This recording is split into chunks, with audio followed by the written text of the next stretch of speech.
Guten Tag, mein petit Strudel, jawohl. Bienvenue, bienvenue. Bonjour à tous, vous êtes bien sur Splash Wave Radio, il est 21h et c'est l'heure de votre rendez-vous quotidien. Ça va être travers.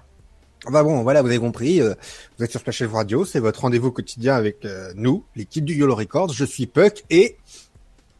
Bonjour. Voilà, nous avons le retour de Mickey Mouse. Salut, c'est Mickey. Qui porte d'ailleurs très mal son nom parce que Mickey Mouse, Mouse peut signifier quelque chose de grand et... C'est parce que t'as pas vu ce qu'il y a dans mon pantalon. Putain, la légende serait dans ce faux. Plus on a une voix aiguë, plus on en a dans le paquet. C'est la 3e fois qu'on fait cette intro, j'en peux plus, je pleure toujours autant de rire devant cet homme raciste. C'est pas raciste, c'est un hommage culturel. Ouais, bien sûr, bien sûr. Ah oui, c'est un hommage culturel, ah oui. Ouais, tout à fait, tout à fait. Ah non, si. non, on est pour la biodiversité. J'ai juste un truc, parce que alors je sais pas comment les auditeurs ont réagi, parce que là on enregistre, pour vous dire on enregistre donc cet épisode, l'épisode 10, avant la diffusion de l'épisode 2. Oui. Donc c'est pour vous dire à quel point on prend de l'avance. Mais oui, non, si, la semaine dernière, on a fait une erreur. Une grave erreur. On a fait une grave erreur. Puisqu'on parlait des personnages de films qui ont changé de race entre des films. Oui. Et on en a oublié un. Et oui. On a oublié le créateur Tarsk des X-Men. Qui était dans X-Men 2, qui était un grand black, et qui est devenu dans Days of Future Past un nain blanc. Ça veut dire que Michael Jackson aurait raison, il était malade. C'est-à-dire que Michael Jackson avait raison, il était gravement malade, exactement. Il avait la Michael Jacksonite aiguë. C'est ça. Ainsi que la mimimatite aussi aiguë. Ainsi que la mimimatite aiguë aussi, ouais. C'est... La douce, c'est-à-dire qu'il a décoloré et il a rapetissi. Non, mais faut pas rigoler que les handicaps, c'est moche. Oh putain. Bref. Aujourd'hui, on se retrouve pour parler d'un jeu. Oui. Mais aussi d'un film. En fait, c'est les deux en même temps. Oui. Oui, bah oui, finalement, oui, c'est la façon dont ça réalisé, oui. D'ailleurs, avant de commencer... Bon, donc là, on est le 7 septembre, si je dis pas de C'est bêtises. ça, on alors. est le 7 septembre, oui. Et nous avons appris, il y a peu que Oui, Wes oui. Craven était mort. Oui. Et donc, j'aimerais, voilà, petite minute solennelle, dédier cette chronique à Wes Craven. Le papa des slashers. Voilà, puisque finalement, hein, comme j'ai pu le dire sur le chat lors de la diffusion de l'épisode 1, enfin du pilote, le destin est une pute, puisqu'à la sortie de ce jeu, voilà, on va dire que son papa spirituel est mort. Voilà, à la sortie du jeu et quelques jours avant la sortie du dernier épisode de la série Scream. Voilà, Qui c'est était ça. tiré de son œuvre. Donc c'est encore pire en fait. C'est ça qui est extraordinaire, c'est-à-dire que là, cette année, les morts, c'est du troll, c'est-à-dire que là, 2015, c'est l'année du gros troll de fou, quoi. C'est ça. Donc du coup, voilà, c'est je pense que le jeu aussi peut être...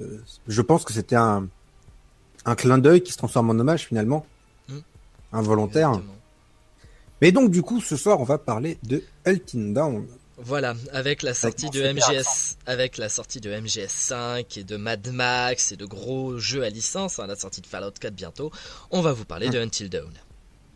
Alors, pourquoi, nous direz-vous, pourquoi faire ce 10e épisode que vous enregistrez du coup sur une période quand même de grosses sorties, sur un jeu finalement qui fait partie des bonnes sorties mais peut-être pas des plus oufissimes? Eh bien parce que ce jeu est très bon. Oui, alors ça c'est un truc, c'est très étrange, c'est-à-dire que j'ai eu beaucoup de retours de gens qui me disaient il est génial, comme toi. Et Oui. j'ai eu aussi des retours d'amis qui y jouaient qui me disaient je me suis forcé à le finir, mais c'est de la merde. Et oui, il y a des gens qui pensent que ce jeu c'est de la merde. Salut à toi Apo, hein. On te fait des bisous. Mais Donc, après, c'est comme tous les jeux, c'est-à-dire qu'il y en a qui aiment, il y en a qui aiment pas. oui voilà. En fait, je pense que c'est la même chose, si on en parlait juste avant. Pour moi, c'est la même chose que la série Scream. Oui. C'est-à-dire que le jeu dont on va parler, moi, j'en avais pas entendu parler, je te l'avais dit en plus, parce que tu m'as appelé il y a pas longtemps, tout ça, enfin bref. Quand on en a parlé tous les deux avant de penser à faire cette émission, je t'ai dit que bah moi le jeu avant qu'il sorte je le connaissais pas du tout, mais pas une seule seconde quoi, j'en avais jamais entendu parler. Et c'est Et quand le jeu est sorti que t'as vu les vidéos et tout ça et que... non pas du tout en fait, j'ai vu le jeu, il y a le jeu qui est sorti et j'ai eu pas mal entre guillemets pas mal de gens qui disaient sur Twitter en fait il faut pas le prendre comme un jeu sérieux, c'est ni plus ni moins qu'un film nanar. Oui, Et c'est vrai que de ce que j'en ai vu, bah oui, c'est un slasher nanar des années 80. Enfin, y a pas à chercher, c'est ni plus ni moins que La cabane dans les bois, avec le côté côté dénonciateur parodie en moins, c'est comment il s'appelle ce film? oui, Merde, Evil Dead. oui, C'est Evil oui. Dead. Ouais, mais tu vois, comment, enfin, c'est là où je trouve que c'est fort puisque c'est un jeu qu'il a fait avant un film, un vrai film. Ça veut dire, c'est de prendre tout ce qui va être slasher, teen movie, série B, enfin tout ça, et d'en faire quelque chose. Enfin, après, moi, c'est un point de vue. Peut-être que d'autres personnes ne partageront pas cette idée-là, mais d'en faire quelque chose qui est bon. C'est-à-dire d'en faire un film interactif. Limite, on se dit, mais ça aurait été un film, et j'aurais pris plaisir à le voir. Et c'est là que je vais te corriger. Parce qu'il y a un film déjà qui existe et qui mêle le slasher, le teen movie et j'ai pas envie de dire le côté interactif, mais qui en fait qui moi justement ça a été mon point de référence quand j'ai vu Until Dawn, c'est La cabane dans les bois de Drew Goddard qui est enfin c'est en fait c'est la même idée que Until Dawn, c'est-à-dire que t'as des jeunes qui vont dans une cabane dans les bois et qui sont tués petit à petit. Et c'est vraiment fait façon teen movie, c'est-à-dire que c'est une entre guillemets parodie, c'est un hommage au slasher movies, clairement. Mais c'est genre, tu vas avoir les jeunes, alors je spoile pas, mais disons qu'il y a un complexe qui gère beaucoup de choses dans ce qui se passe. J'en dis pas plus. Et en fait, t'as les deux histoires en parallèle, c'est-à-dire que t'as les jeunes dans la cabane et les entre guillemets vieux qui vont gérer tout ce qui se passe dans la cabane depuis un complexe beaucoup plus loin. Et t'as les deux histoires en parallèle, et donc t'as un moment où ils sont attaqués pour la première fois. Donc ils rentrent dans la cabane, et il y a le personnage, genre le film a été tourné en 2008-2009, quelque chose comme ça. Donc le personnage principal, enfin un des personnages principaux n'était pas encore très connu à l'époque, mais c'était Chris Hemsworth. C'était avant qu'il tourne en Thor en fait. Donc c'était un peu la nouvelle star. Et donc Chris Hemsworth qui arrive et qui fait aux gens bon écoutez, on vient de se faire attaquer, très bien, la première chose à faire c'est ne pas se séparer, on reste tous ensemble. Ce qui est une très bonne idée parce que justement c'est justement dans tous les slasher movies ils disent on se sépare machin. Dans tous les slasher movies, dans tous les films d'horreur en général. Voilà. Il y a très peu de films d'horreur où je pense qu'on pourra. J'ai mis l'idée. Je te la pose à toi, je la pose aussi aux auditeurs, mais bon, vu que c'est épisode 10, peut-être qu'on prendra décision avant eux. On pourrait faire une émission sur les films d'horreur, mais sur leur construction et comment ça fonctionne et la recette du succès et un peu tout ça, quoi. Voilà, mais ça, vous le verrez peut-être, hein, peut-être la semaine prochaine, peut-être plus tard. On sait pas, on va voir, mais c'est vrai que ce qui fait la puissance aussi d'un film d'horreur, c'est que généralement, aucun choix ne sont cohérents. Voilà. Parce que sinon, il n'y aurait pas de film d'horreur. Voilà. Et justement, donc pour en revenir à ce que je disais, après avoir dit ça, il y a les mecs dans le complexe qui sont là, non, c'est pas bon, attendez, mettez-lui une poussée d'hormones, machin. Donc, il tourne un petit bouton, il y a un tout petit morceau, tu vois, genre le pchit que tu mets dans ta maison pour chasser les mauvaises odeurs.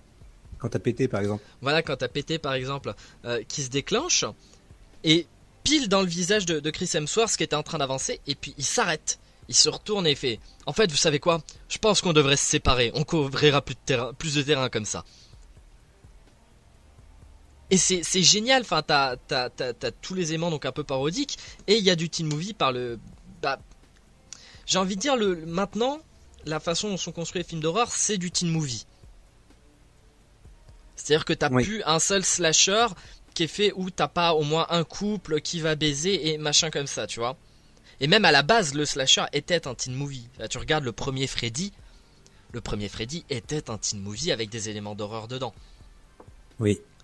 Donc, ça voilà, moi je te dis, pour moi, Until Dawn m'a vraiment beaucoup fait penser à La cabane dans les bois de Drew Goddard et comment il s'appelle, merde, le réalisateur des 2 premiers Avengers, Joss Whedon.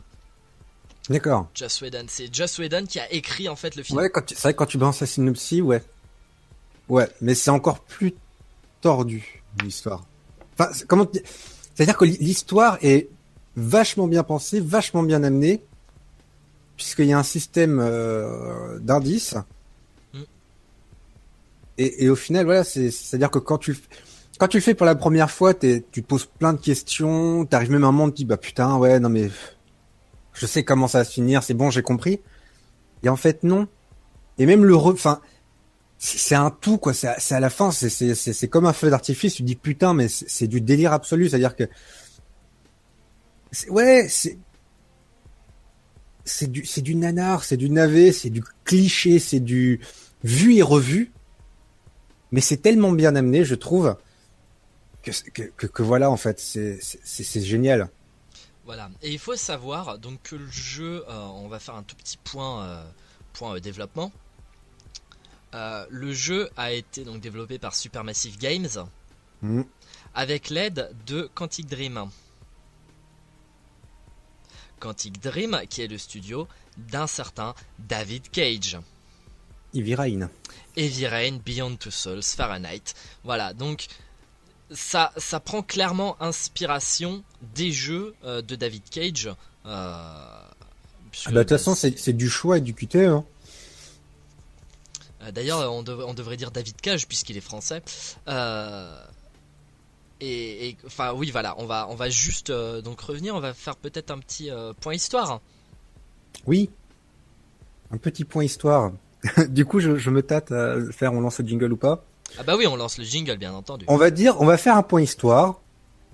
Nous verrons par la suite. Voilà, exactement. S'il n'y a pas de jingle, c'est que j'ai eu la flemme. C'est ça. De toute façon, vous le saurez très rapidement s'il y aura un jingle ou pas. Voilà. C'est parce que là, c'est encore le feu artistique. Du coup, le point histoire. Très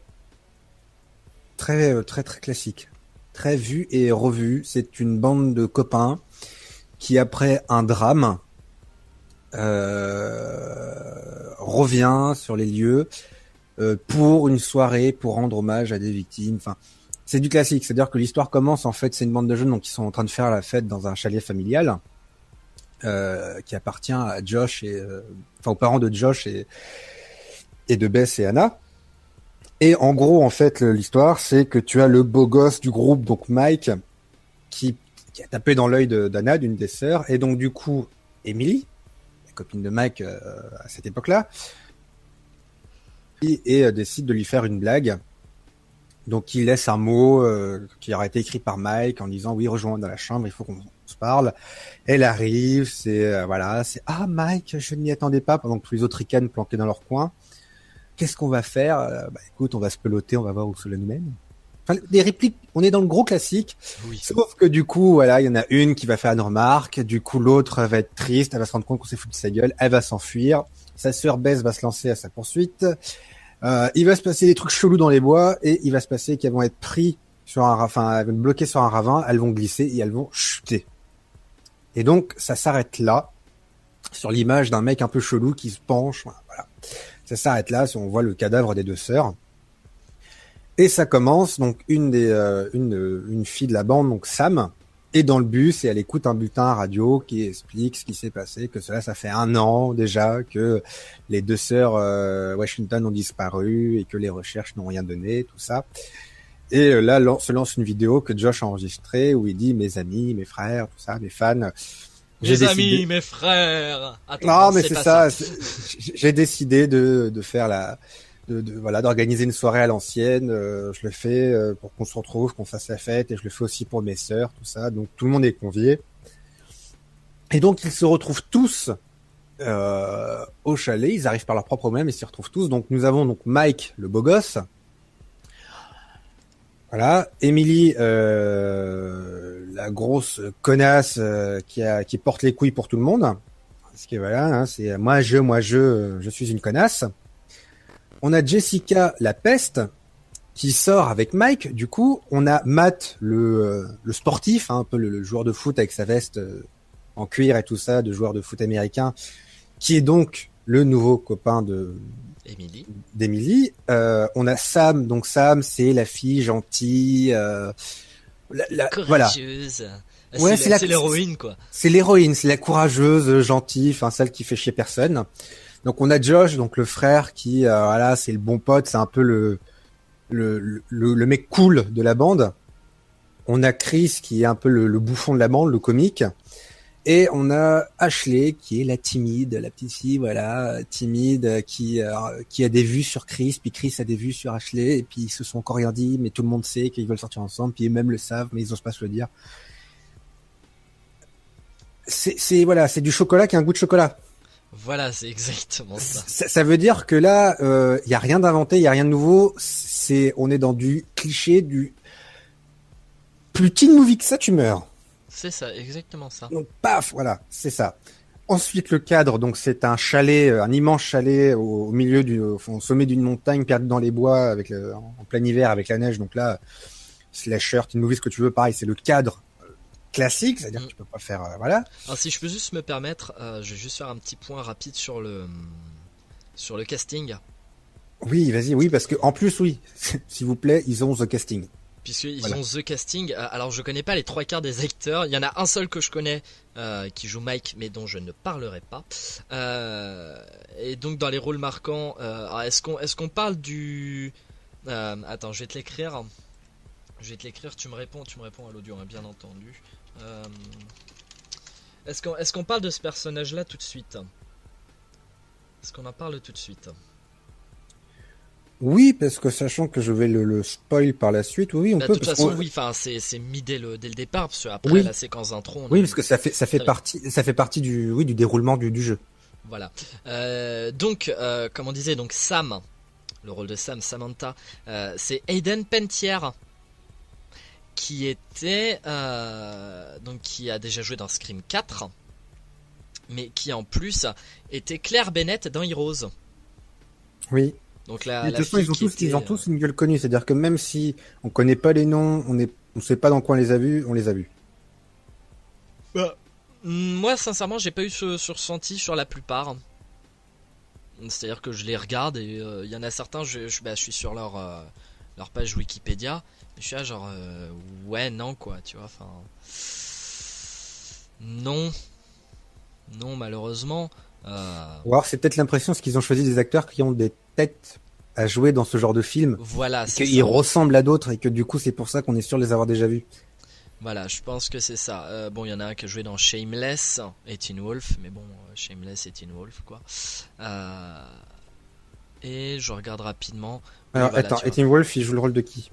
J'en ai aucune idée. Je ne regarde pas Teen Wolf, donc je pourrais pas te dire, et j'ai déjà fermé la page Wikipédia. Et donc... Est-ce qu'il était métis? J'en sais rien, c'est... Chris, je crois. Je crois que c'est Chris que j'ai vu qui jouait dans Teen Wolf. Non, c'est pas Chris. Putain, tu me fais rechercher, je vais te tabasser quoi. Bah, c'est soit Matt, soit c'est Josh. Ou c'est possible que ce soit Matt, ouais. Je vais aller voir. Alors non, voilà. La gare à la maison, qui a regardé ça quoi? Soyons d'accord. Si, il y a un mec de Mr. Robot.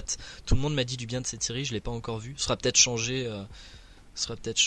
Donc oui, il y a en fait, ils sont deux mecs à avoir joué dans Teen Wolf. Il y en a un, c'est un mec qui jouait Noah dans Teen Wolf, qui joue Matt, dans Until Dawn, hein, je veux dire. Mais moi, mon personnage préféré, soyons d'accord, c'est le psychologue. Oui. C'est le psychologue. Alors je spoil pas. Moi, la seule chose que j'ai vue, c'est qu'il fait des séquences qui sont un peu genre tes choix Je pense que ça définit un peu la suite de l'aventure. Ça définit l'ambiance et on comprend pourquoi par la suite. Voilà. On y viendra, mais on comprend pourquoi et on comprend même son comportement du début qui sera amené à changer, mais on comprend pourquoi. Ça veut dire que voilà, qui joue une première fois, c'est de la découverte. Et après, c'est marrant parce que quand tu rejoues, t'as vraiment une vision différente et tu fais ah ouais, ah d'accord, ah tu comprends la première fois que tu joues, mais la deuxième fois, t'as pas la même approche du jeu en fait. Voilà. Et du coup, ce mec est interprété par Peter Stormare. On m'entend dans ton casque. Ah attends, bah je vais baisser dans ce cas-là. Qui avait joué alors pour les connaisseurs. Pour moi, c'est quasi un dieu vivant, ce mec, parce que donc il avait joué John Abruzzi, le patron de la mafia dans Prison Break, les 2 premières saisons. Il a joué le rôle du comte Vertigo dans Arrow, et il a joué Lucifer dans le film Constantine. Putain, mais oui, bah, c'est là que je l'ai vu. C'est Lucifer dans Constantine. C'est le diable qui vient parler à Constantine à la fin quand il se tranche les veines. Ils l'ont fait fondre pour le rôle du docteur. Hein. Ah mais en fait il a vachement fondu. Comme mec il a énormément fondu. Parce qu'il était, il était pas gros mais il était bien portant hein, dans Constantine. Oui, dans Constantine il était assez... Putain ben voilà, je savais bien que cette gueule je l'avais vu quelque part. Voilà, et c'est typiquement le truc du film, enfin du jeu, c'est que putain ce mec je l'ai déjà vu. Je l'ai déjà vu, je le connais. Et voilà, bah effectivement, quand tu vois que Hayden Panettiere... Il y a que un seul personnage qui intervient dans le jeu, tu sais de nom. Hein. Bah oui, à mon avis, ils sont allés chercher nulle part, ils l'ont créé. Hein. On reviendra sur ce personnage-là, mais voilà. C'est voilà. Non mais c'est voilà. Enfin c'est pour moi c'est très bien quoi. C'est vraiment voilà. J'ai rien à dire de plus parce que le casting de ce que j'en connais est parfait. Donc il est très bon, Puis ce qui est bien aussi dans le jeu, c'est que une fois que tu l'as fini, tu déverrouilles en fait des bonus et donc tu as des vidéos pour voir comment ils ont fait des recherches pour créer un sentiment de peur, comment ils ont fait la capture, comment ils ont fait le casting, comment ils ont eu les idées, de quoi ils sont inspirés. Enfin, c'est vachement cool parce qu'il y a vraiment des bonus intéressants. Tu te dis tiens, enfin, c'est du plus, c'est même pas du fan service, c'est vraiment du plus en fait. Ouais. Enfin, tu te dis ouais putain balèze. Enfin, c'est balèze ce qu'ils ont fait. Enfin voilà, c'est une sorte de making of quoi. Oui, bah c'est ça. Il y a clairement le making of. Hein. Et donc du coup, donc ça c'est le petit ajout, c'était la petite aparté. Et donc pour continuer sur ce que tu disais, l'ambiance, le chalet, tout ça. Donc voilà, donc c'est du déjà vu. Donc je préfère prévenir, même si l'épisode va pas être diffusé, voilà, le 10e, donc voilà. Mais je vais spoil parce que je vais vous raconter toute l'histoire. Et après nous verrons le gameplay, bien sûr.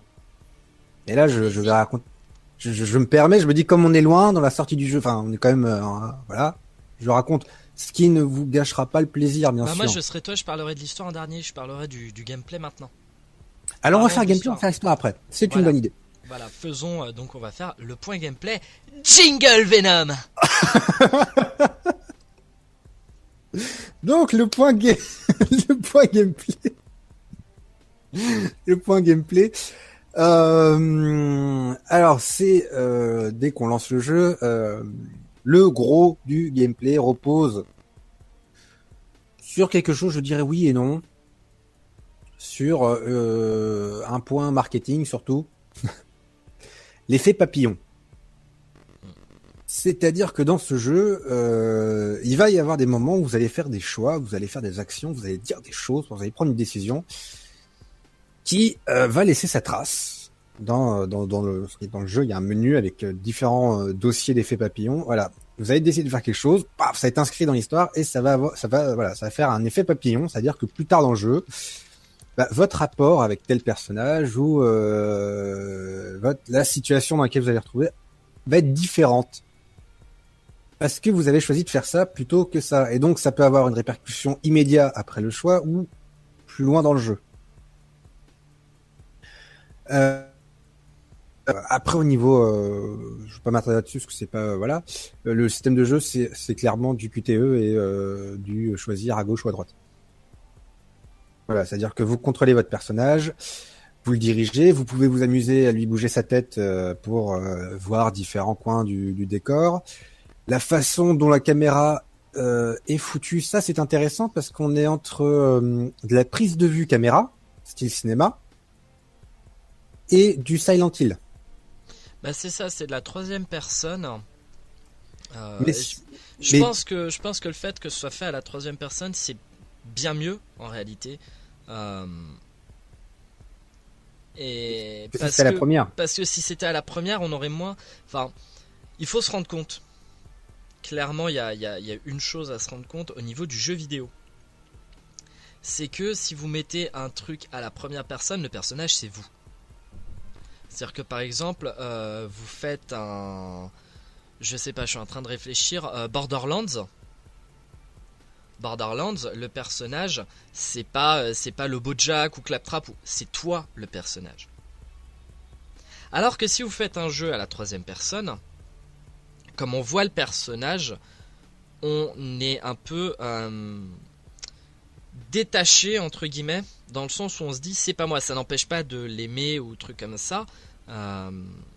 Mais je veux dire, quand vous jouez au jeu Batman, vous êtes Batman. Vous êtes Batman. C'est pas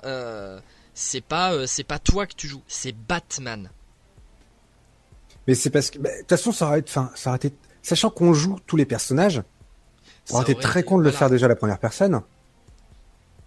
Et puis ça correspond au style de jeu, c'est-à-dire que c'est un jeu cinématographique, c'est un jeu narratif, c'est ce que tu veux.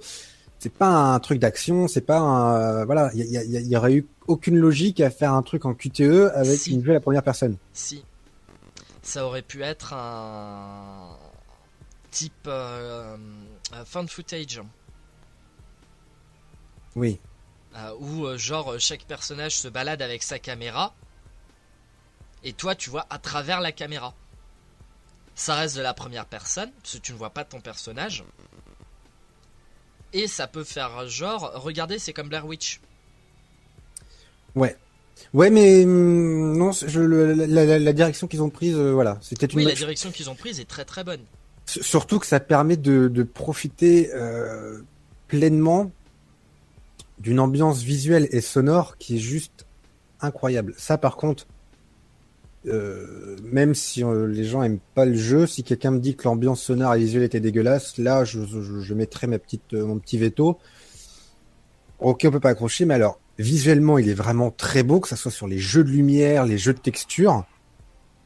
Et au niveau ambiance sonore, vous devez entendre le train qui passe à côté de chez moi. Oui. C'est très chiant. Ça va, on n'a pas entendu autre chose. Oui, ta gueule.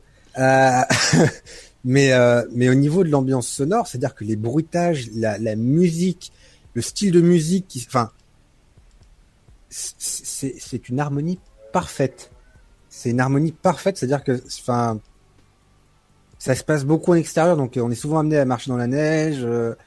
Il y a le vent dans les arbres, il y a le bois qui craque, le bois des arbres qui craque. Le chalet, t'entends le chalet, l'usure du chalet, ça craque. Et puis la lumière de la lune, la lumière des bougies. Enfin, c'est honnêtement, il y a eu un vrai travail sur l'ambiance qui permet quand même pas une certaine, je dirais pas une immersion, mais qui rend la chose crédible. Si, immersif. Parce que voilà, on a la neige qui craque. Enfin, c'est dingue. C'est-à-dire que c'est dingue. Faut voir. Enfin voilà, si vous n'avez pas joué au jeu, jouez-y bien sûr. Ça, je le répète à chaque fois. Mais essayez de voir des vidéos et essayez de voilà, si vous avez une bonne connexion, de la mettre en 720 ou 1080 comme vous pouvez. Et juste voilà, de voir que les visages, les émotions, alors c'est tellement bien foutu quoi. Il y a une scène qui est géniale où ils sont avec une table de Ouija, ils sont éclairés à la bougie et il y a un jeu de lumière et d'ombre qui est juste monumental. Avec la petite musique derrière qui va un petit peu crescendo, c'est juste génial. C'est-à-dire que ça c'est ce qui fait aussi la réussite du jeu, quoi. C'est qu'il y a visuellement et auditivement, je sais pas si ça se dit, mais bon, voilà. C'est fantastique. Donc après, donc oui, donc on était sur le système de caméra, donc on va avoir en fait, c'est donc à la troisième personne, donc on va avoir des points de vue assez, donc caméra de cinéma, des points de vue des fois on verra à travers les yeux de quelque chose qui nous observe, quelque chose ou quelqu'un, c'est pas en fait, il y a quelque chose ou quelqu'un qui nous observe, et des fois on a ce point de vue là, ou plus loin dans le jeu, on aura par moment le point de vue d'une caméra cachée. Ce qui va nous titiller un peu, on va se dire qu'est-ce que le merde de fuck. Hein, ça me titille. Qu'est-ce que la merde. Qu'est-ce que le fuck. Qu'est-ce que le what. Mais donc du coup voilà, c'est pas foireux, c'est-à-dire qu'on va pas avoir un plan de caméra qui on sait pas où est-ce qu'il faut aller. C'est des plans de caméra qui permettent de savoir où est-ce qu'on est, où est-ce qu'on va aller, où est-ce qu'on peut aller, où est-ce qu'il y a des choses à voir, à découvrir. Donc c'est vraiment bien géré. C'est assez confortable à jouer. Après voilà, ça va être des séquences voilà, je dirige ma lumière, j'appuie sur une touche pour récupérer des objets, je dois tourner la tête du personnage à gauche ou à droite pour lui faire dire quelque chose ou faire quelque chose, pendant des scènes de course-poursuite ou d'action, faut que j'appuie sur telle touche à tel moment ou pas pour faire telle ou telle action, puisque comme il le dit à un moment, des fois le meilleur choix étant de ne rien faire.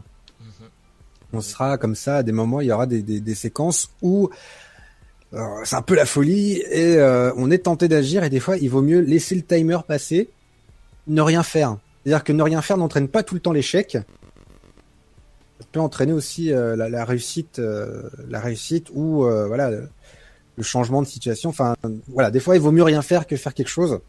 C'est pas des QTE en fait qu'il faut c'est pas jouer un bouton, j'appuie sur la touche. C'est ça. Donc ça aussi c'est bien amené, parce que c'est vrai que les situations comme ça où il y a un enchaînement de QTE, on est souvent amené à appuyer comme être au taquet pour appuyer sur toutes les touches. Et des fois non, en fait des fois il faut se bloquer dans son élan et ne pas le faire, ce qui nous entraîne des fois d'ailleurs à nous tromper sur la touche d'après, parce qu'on a perdu un petit peu notre élan. Mais voilà, c'est ça, c'est le même système que Beyond Two Souls, que Heavy Rain, hein, on l'a dit. Oui, voilà, c'est ça, c'est vraiment du donc c'est le jeu qui veut ça, c'est bien amené, c'est bien utilisé. C'est un jeu, on n'y joue pas spécialement pour se défouler, c'est vraiment c'est se dire j'ai envie de voir un film et j'ai envie de participer à ce film-là. Voilà, c'est ça. C'est vraiment du film interactif. Hein. C'est ça, et c'est très très bien foutu. Alors, à savoir que dans le jeu, après, donc il y a donc je lui dis le fameux effet le fameux effet papillon. Dont on va peut-être parler maintenant. Oui, alors l'effet papillon, ça je l'ai abordé, mais on va le développer. Donc il y a un menu de jeu, pour que vous puissiez visualiser dans vos têtes. Il y a un menu de jeu et il y a différents onglets. Il y a l'onglet effet papillon. Et en fait, l'effet papillon, il y a plein de petits papillons en fait qui vont au fur et à mesure former des dossiers. Et il y a des moments où on sera amené, par exemple, à interagir avec un personnage, donc à être plutôt romantique, plutôt provocateur, plutôt gentil, plutôt énervé, plutôt machin. Et donc du coup, en fonction de ce qu'on va choisir, des fois, ça aura il y aura une petite animation sur le haut de l'écran qui va se lancer, et ça va être marqué effet papillon mise à jour. Et il y aura un dossier où ça sera marqué nouveau, et ça va marquer, par exemple, Chris a décidé d'être gentil avec un tel, ou Emily a choisi de ne pas donner l'arme à un tel, voilà. Et donc du coup, ça s'inscrit, et immédiatement ou juste après, va y avoir une séquence, et je sais pas, un tel va se faire attaquer, et puis l'autre va pas l'aider. C'est-à-dire que le personnage qu'on joue va être attaqué, l'autre va pas venir l'aider parce qu'on s'est embrouillé avec lui, que finalement il nous aime pas trop et qu'il préfère penser à sa gueule. Ou alors il y en a un qui va se faire attaquer, on va être séparés, il y en a un qui va se faire attaquer, et ça va soit l'emmener à être blessé et handicapé pour la suite du jeu, soit carrément entraîner la mort du personnage parce que on lui a pas donné ça. On lui a pas donné l'arme, il a pas pu se défendre, ou on lui a dit de faire telle ou telle chose. Et enfin voilà, c'est le système d'effet papillon. En gros, c'est l'effet papillon, quoi. C'est l'effet papillon, mais c'est un truc qu'on retrouve dans pas mal de ce type de jeu. C'est-à-dire que vous faites un choix et ce choix a des répercussions plus tard. Ouais, mais là je dirais c'est peut-être même encore un peu plus poussé. Peut-être. Je me souviens que dans Heavy Rain, il y a des fois. Enfin oui, c'est plus poussé parce que c'est. Oui, C'est parce que plus poussé parce que tu vas normalement ça va être des décisions entre guillemets importantes. c'est ça. Ou alors des fois, c'est enfin, des décisions minimes qui vont avoir un impact important sur la suite. Voilà. Et les répercussions d'un choix qui va être fait, par exemple, au bout d'une heure de jeu, peuvent intervenir 4 heures, enfin 2 heures après, 3 heures après. Voilà, et moi ce que je pense surtout sur justement cette entre guillemets définition, c'est l'écureuil. Il y a un écureuil que tu vas voir au tout début du jeu. Oui. Non, c'est pendant la séquence d'intro. Donc tu vois cet écureuil, enfin pendant la séquence d'intro. Disons qu'il y a plusieurs types d'intro, donc c'est un peu compliqué de dire. Bah, en fait, lui, il sert de. Alors la séquence, justement, pour venir à la séquence avec l'écureuil, qui est quand t'as le choix de tirer sur l'écureuil ou non. Voilà. Sert Et enfin, de. tu le vois avant en fait. Tu le vois une fois avant, où justement, quand tu le vois, ton personnage a le choix de le caresser ou pas. Tu peux essayer de caresser l'écureuil ou pas. Ah, Et c'est avec Sam quand elle veut lui donner les noisettes. voilà, c'est ça. Et tu le revois après, justement, où tu veux lui. Où tu vas lui tirer dessus ou pas. Et Oui. apparemment, c'est une grosse incidence sur la suite de l'aventure en réalité. Alors, moi, donc la deuxième fois que j'y ai joué, je l'ai tué. Il y a eu une réaction immédiate.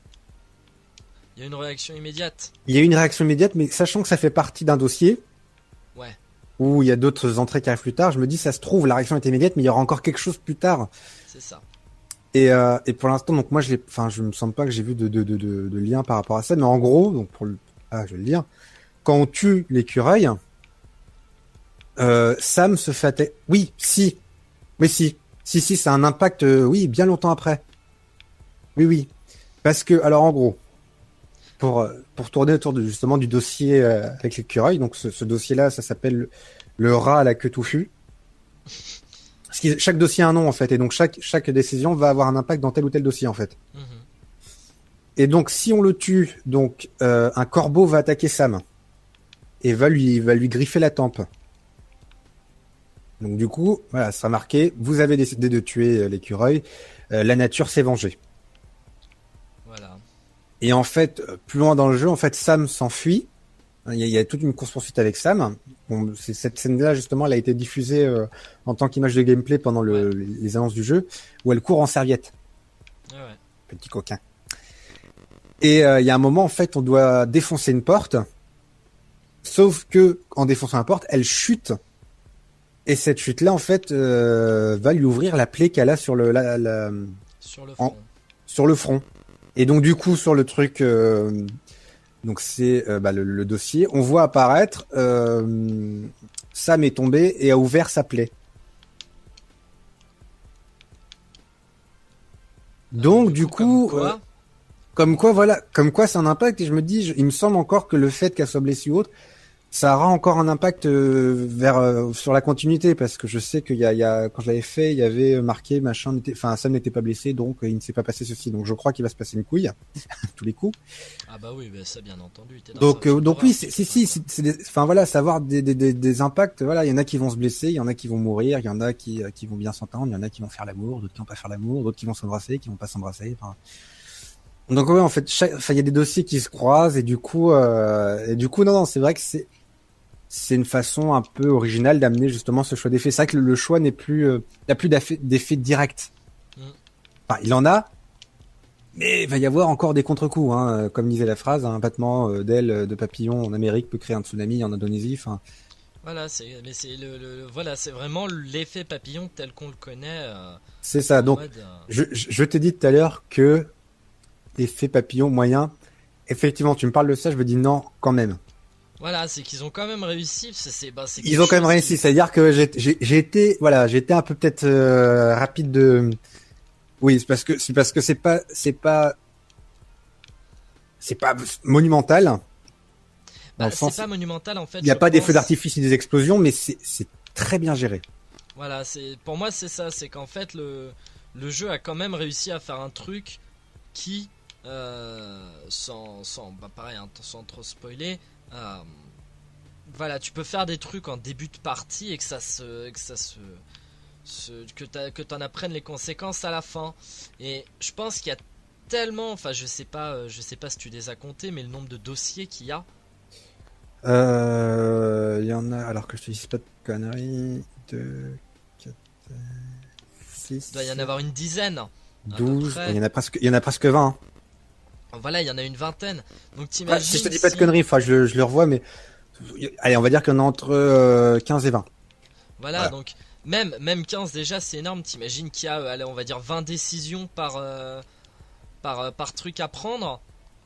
T'imagines le nombre de possibilités que ça donne. Alors après, ça c'est un truc qu'on en parlait justement hors antenne. C'est clairement pas. Enfin, c'est pas fait pour être. Pour qu'il y ait 50 millions de fins différentes. Non, ça va changer. Bah, ça va changer le nombre de personnes qui survivent à la fin. Forcément. À savoir que il a été dit, parce que moi je l'ai lu sur des critiques de sites de jeux et dans des magazines, où ils étaient dit que de toute façon, quoi qu'on fasse, on n'arrivera pas à tous les sauver, il faudra choisir. Clairement, pour moi, c'est des tests qui ont été faits avec la démo du jeu, je pense. Bah, je pense aussi. Hein, il est possible, parce que moi j'ai failli le faire la première fois, mais je me suis fait putain de carotte moldavée de fou. Puisque j'ai 3 ou 4 personnages qui sont morts à 5 minutes avant la fin. Mais voilà, c'est peut-être justement quand il disait qu'on pourrait peut-être pas tous les sauver, c'est peut-être parce qu'ils sont censés mourir à ce moment-là. Non, on peut parce que il y a un succès. Pour tous les avoir sauvés. C'est ça, il y a 3 succès, ça veut dire que tu as un succès, c'est tous les hommes ont survécu, il y a un autre, c'est toutes les femmes ont survécu, et l'autre, c'est tout le monde a survécu. Ouais, voilà, donc... Ah, par contre, ce que j'aime bien, c'est comment tu dis ça, il y a 3 succès. Genre, il y a seulement 3 succès dans le jeu, hein, ils étaient pauvres. non, t'as plus de succès, c'est genre... Je vais pas les donner parce qu'ils sont censés être masqués, c'est-à-dire que moi je suis allé les voir pour savoir si y avait des trucs spéciaux à faire, parce que voilà, c'est histoire de les débloquer. Ouais. Mais et puis je voulais savoir aussi si voilà, ça m'a permis de voir qu'on pouvait tous les sauver. Je me suis dit mais c'est pas possible. Il y a un moment, il y a un choix, quoi qu'il arrive, c'est l'un ou l'autre qui a crevé, mais non, en fait, il y a une porte il y a une optique, il y a une porte de sortie forcément quelque part. Mais oui, moi je me suis fait carotte moldavée parce que j'ai fait tous les choix les plus merdiques du monde sur les 5 minutes de fin et j'en ai perdu 3 comme ça, j'avais la haine. Mais voilà, après ça permet aussi, je pense que c'est le genre de jeu comme beaucoup de films qu'il faut voir plusieurs fois pour arriver à comprendre toutes les subtilités, tu vois. Enfin, oui, parce qu'après, il suffit de se souvenir et de se dire, bah voilà, si je fais ça. Après, on peut s'amuser à faire, on sait qu'on a fait un bon choix, à en faire un mauvais pour voir la répercussion, pour savoir. Ouais, voilà. Et effectivement, moi je sais que la deuxième fois, il y a des scènes que j'ai pas faites où il y a des scènes, ça sera toujours les mêmes lieux, le même chose, déroulement, en fait. Mais le même déroulement, la même ligne conductrice. Mais voilà, il y a des scènes que tu ne feras pas, il y a des actions qui ne se feront pas, il y a des choses qui ne se diront pas parce que tu as fait tel ou tel choix avant, quoi. Voilà. Donc du coup, non, c'est comme, c'est quand même bien amené. Voilà. Après, à nous de voir comment enfin voilà, il y a l'enchaînement logique qui fait que tu vas faire les choix. Moi, je sais, voilà, je sais où j'ai fait mes conneries, mais je sais que ces conneries-là, je les aurais pas faites. J'aurais eu tout le groupe de vivants à la fin. Voilà, bah après ça se. Et là, tu vois, aussi par l'apprentissage. C'est ça. Et je pense qui se veut pour être fait plusieurs fois. C'est ça. Bah là, je l'ai refait. J'ai essayé de changer, tu vois, 2-3 trucs, de voir les relations avec un tel, de prendre d'autres décisions. Et quelqu'un qui est mort. Voilà, bah ouais, c'est ça. Bah, c'est ce que tu disais. Donc je me dis que voilà, quand j'aurai fini cette partie-là, je pourrais peut-être me démerder pour avoir le succès. Toutes les femmes ont survécu, mais bon, je n'aurais pas encore tout le monde a survécu parce que je me suis chié dans la culotte. Mais bon, voilà. Mais non, voilà. Après, donc il y a le fameux effet papillon. Il y a le système d'indices. Oui. Et alors ça, ouais, putain de malin de bâtard. Parce que le système d'indices, donc en fait, nous permet en fait, en gros, on va récupérer des objets ou voir des objets qui vont être classés en fait donc dans le dossier des jumelles, donc qui a un rapport avec Bess et Anna.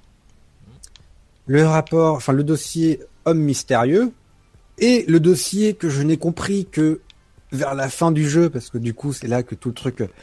Il y a un dossier 1952. D'accord, mais ça on en parlera plus tard. Mais ça, on en parlera plus tard. Donc du coup, il y a 3 dossiers, on récupère les indices, et ces indices-là, donc, vont avoir certains des corrélations entre eux, donc ça va faire des mises à jour sur les informations qu'on peut avoir de certains indices récupérés. Et ils nous permettent, si je dis pas de conneries, de récupérer des fragments de vidéos, et à la fin, on peut lire une vidéo, en fait, qui va tout nous expliquer en détail. Oui, tout, en fait. Donc, c'est quand même un peu le truc d'assister, là, par contre. C'est vraiment genre... Non, mais parce que tu comprends le jeu. Tu comprends l'histoire, t'es pas con. C'est juste que voilà, c'est pas des trucs importants qui sont expliqués. Enfin, c'est des trucs importants, mais pas dans le genre. Ça va t'expliquer des points que tu n'as pas joué. C'est ce que je veux dire, c'est que tu vas pas. Ça va raconter une histoire. Ça va raconter une histoire. Ouais, mais ça va pas t'expliquer un truc que t'as déjà joué, tu vois. C'est pas genre. Non. Pas genre Non, bah. Voilà. Va y avoir, voilà. Par exemple, je sais que, comme j'ai débloqué pas mal de trucs de 1952, il y a la vidéo explique. Ce qui, en fait, en gros, c'est expliqué brièvement dans le jeu parce que voilà, le mec, voilà, il n'y a pas un cours d'histoire fait spécialement. Mais là, du coup, ils expliquent vraiment. C'est-à-dire qu'on a les indices qui nous permettent de nous faire notre idée du truc, et là, après, ils te racontent l'histoire. D'accord. De 1952. Et il y a aussi un truc avec les jumelles, et je crois l'homme mystérieux, je sais pas. Enfin, l'homme mystérieux, ça m'étonnerait parce que bon, je vous le dirai tout à l'heure. Voilà, on en parlera juste après la pause musique qu'on va faire dans pas longtemps. C'est ça. Et donc du coup, donc il y a ce système d'indices. Il y a aussi, alors, je trouve ça marrant. Il y a le profil des personnages qu'on joue. À chaque fois qu'on joue un personnage, quand on ouvre le menu, il y a le profil. Et donc, il y a plusieurs caractéristiques. Donc, romantique, drôle, curieux, courageux, charitable, tout ça. Et en fonction, en fait, de ce qu'on va dire ou faire, ces stats... Puck. Oui. Tu étais en train de bugger complètement. Ça fait ces stats. Donc, où est-ce que ça a commencé à bugger? Bah, ça a bugué à ses stats. Donc en fonction, quand j'ai dit, donc en fonction de ce qu'on choisit, ça a été entendu, ça a été clair. Oui. Donc voilà, en fonction de ce qu'on choisit, donc ces stats et après on a rien. Ces stats en fait augmentent ou diminuent, donc voilà, courageux, machin. Donc j'ai pas trop compris quel est l'intérêt. Mis à part rajouter un petit côté Sims au truc.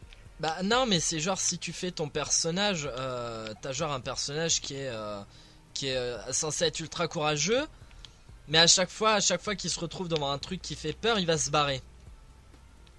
Oui, mais comme c'est toi qui le contrôle, en fait, t'auras le choix d'être courageux ou pas trop courageux. Mais ça veut dire que par exemple, une séquence, t'es pas trop courageux, après tu peux être super courageux.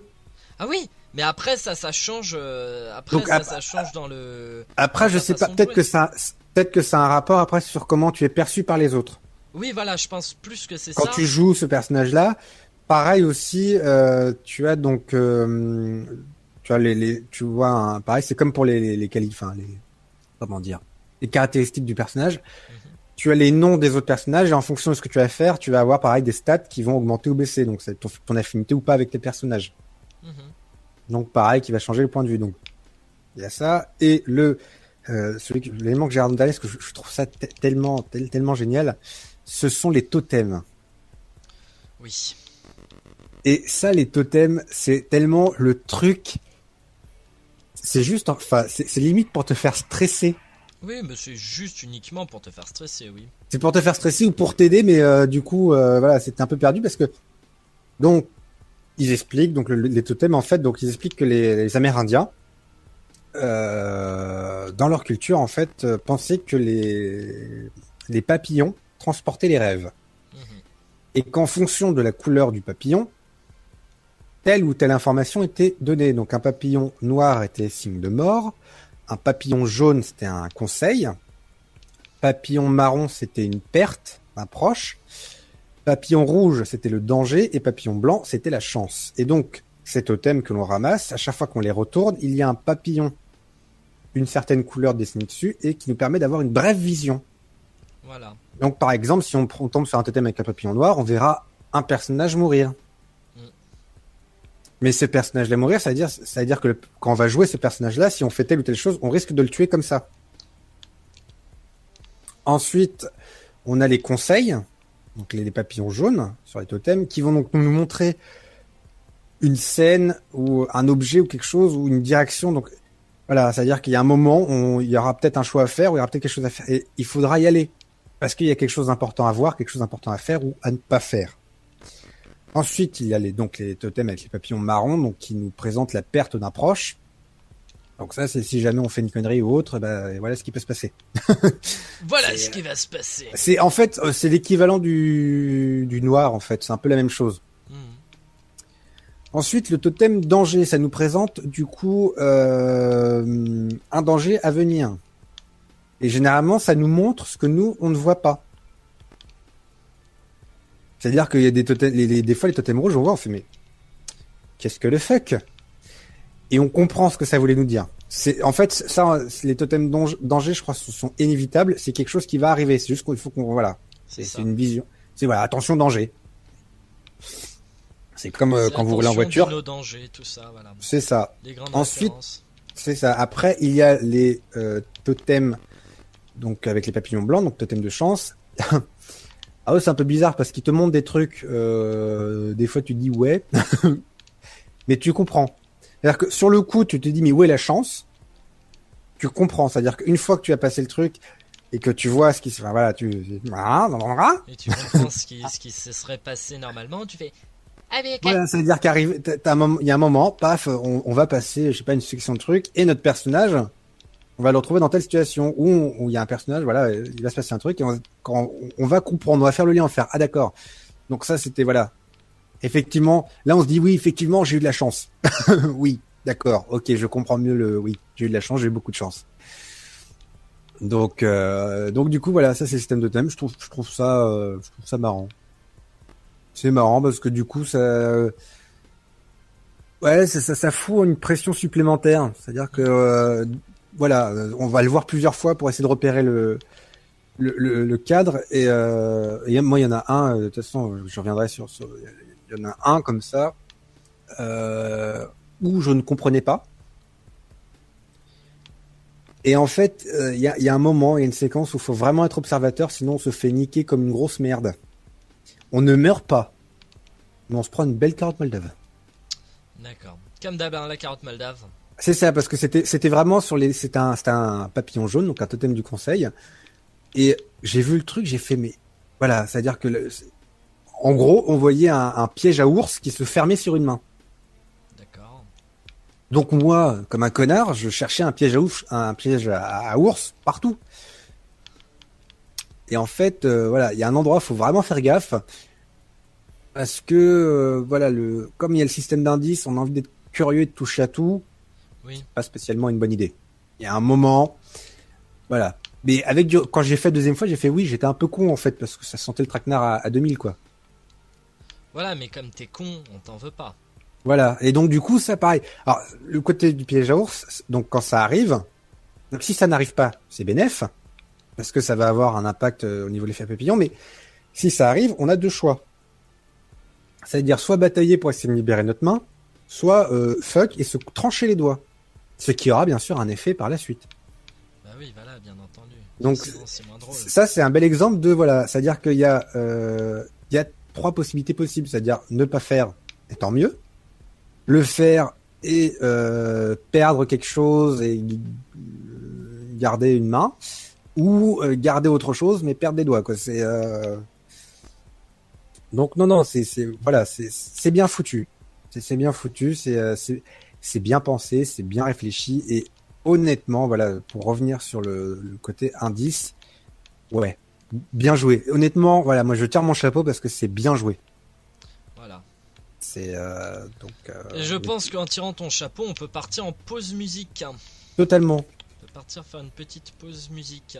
Et donc, du coup, prévenir qu'après la pause musique, ça sera l'histoire. Eh ben oui, on va parler de l'histoire. Oh mon dieu, mère c'est fu. Mère c'est fu, mère ils sont fu. Mais oui. Donc il y aura du spoil. Voilà. Voilà. Et donc on se fait voilà le jingle pause musique, hein, bien entendu. Toujours. Voilà. À tout de suite les gens. Eh bien, c'était encore une belle musique. On a entendu comment tu t'es retenu. Oui. Je voulais crier une vieille insulte, mais elle n'est pas montée. C'est-à-dire qu'en fait Puck essaye de péter depuis tout à l'heure. Non. Non, j'ai pété. Et là, maintenant, je le canalise. Ça va être dur. Et je ne finirai pas cette phrase. Non, le morceau que vous avez écouté, si tout se passe bien, c'est Odess de Jennifer Tunis, si je ne dis pas de bêtises. Et qui est donc la chanson qu'on entend en début et en fin de jeu. C'est en gros le thème principal du jeu. Et on va pouvoir partir sur le scénario.